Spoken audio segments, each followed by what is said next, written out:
眾所周知，邊個知？你知？我梗係知嘅。你知？你知唔知？反正我唔知。粵語入邊有好多好有趣嘅詞彙，之前我哋就講過關於食物同動物嘅粵語俗語，仲記唔記得？唔記得。唔記得冇所謂，同呢期冇乜關係。今期我哋就嚟分享另外一種比較有趣嘅詞彙。第一個牛一係咩意思？生日。生日啊！阿姚慢咗喎。耶！但係想攞到完整嘅分數呢，你哋仲要估估佢嘅來由係咩？咁你估啊？邊個生日？生日點解話係牛一？俾個提示俾你，牛一係邊兩隻字？牛同埋一啦。係咯。係冇錯。牛嘅第一日出世。媽媽。你諗下呢兩隻字同生日有咩拉能？加埋一齊個生字。加一就係生。冇錯啦。第二題，前七係咩意思？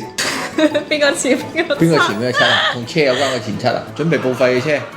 冇錯啦，係好舊嘅車。原來前七係舊車嘅意思。我老豆揸嘅都係前七，成日都各種問題，最近諗住儲錢資助下佢換車。好，既然嚟咗呢度，索性考你哋關於車嘅粵語詞彙。車大炮係咩意思？吹牛。冇錯啦。我仲喺度諗緊佢點樣翻譯。第一次見人把我講吹牛嘅。耶！多謝我哋導演組，多謝阿姚哥，又有嘢飲啦，好開心啊！次次冇得飲，次次都要我坐喺度啊！嗱，陣間分一半俾你咯，唔飲住啦，唔好咁愁啦，小姚哥，天頭慶啊，唔好陣間燒埋個腦。中意睇阿陳飲嘅記得點讚啊！記得評論、收藏啊！轉發，係咁啦。耶！